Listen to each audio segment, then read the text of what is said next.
System loss কমানোর জন্য অনেক চেষ্টা তদবির করে চলতি অর্থ বছরের বাজেট ঘোষণার পর বিভিন্ন খাত নিয়ে পর্যালোচনা করছে সিপিডি। সেই ধারাবাহিকতায় বৃহস্পতিবার রাজধানীর ব্র্যাক সেন্টারে বাজেটে জ্বালানি ও বিদ্যুৎ খাত নিয়ে এই সেমিনার। সরকারের যে বাজেটগুলো তার চেয়ে অনেক বেশি।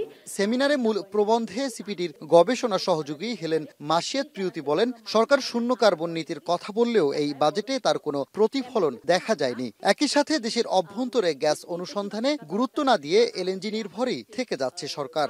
গ্যাস ডেভেলপমেন্ট ফান্ড আমাদের রয়েছে, যার কিনা আমরা জানি 65% আসলে অব্যবহৃতভাবে পড়ে রয়েছে।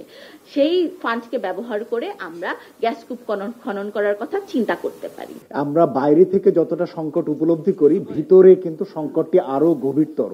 এমন অনেক ধরনের চ্যালেঞ্জ রয়েছে, সেগুলো আসলে সকলের সাথে শেয়ার করার মতো না, কিন্তু নীরবে ইন্ডাস্ট্রিকে ধুঁকতে হচ্ছে।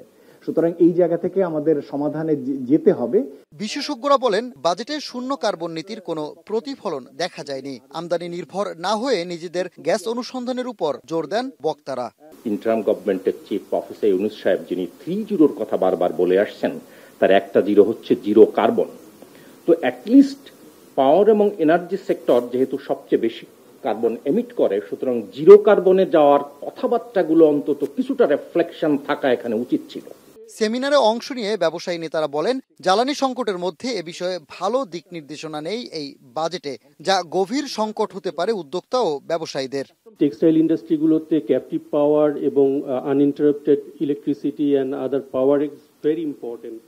এটার ইন্টারাপশন হলে পারে ফ্যাব্রিকেশনের যে প্রসেসটা আছে, আমরা বারবার বলেছি যে আমাদের ইলেকট্রিসিটি দিতে হবে আনইন্টারাপ্টেড, আমাদের গ্যাসের সাপ্লাই দিতে হবে আনইন্টারাপ্টেড। কিভাবে করে আমরা ইন্ডাস্ট্রি চালু রাখতে পারবো, কেন এটা হলো না? আর এই ধরনের ইন্টারিম গভর্নমেন্টের কাছে আমাদের প্রত্যাশা ছিল যে এই ধরনের ডায়ালগের মাধ্যমেই এক ধরনের বাজেট প্রস্তাবনা হবে, কিন্তু সেখানেও সেটা হলো না। এ সময় জ্বালানি নিরাপত্তায় নবায়নযোগ্য জ্বালানির উপর গুরুত্ব দেয়া ও বরাদ্দ রাখার কথাও বলেন বিশ্লেষকরা। আমাদের কথা কি কেউ শুনবেন? এরকম সানি মৃধা, এখন, ঢাকা। তারপরে গিয়ে আমরা গিয়ে ব্যাংকে সানবিট সব দিবে সামাল। সানবিট ম্যাজিক প্রেস ডিশওয়াশিং এর মাথা ঘোরানো সলিউশন।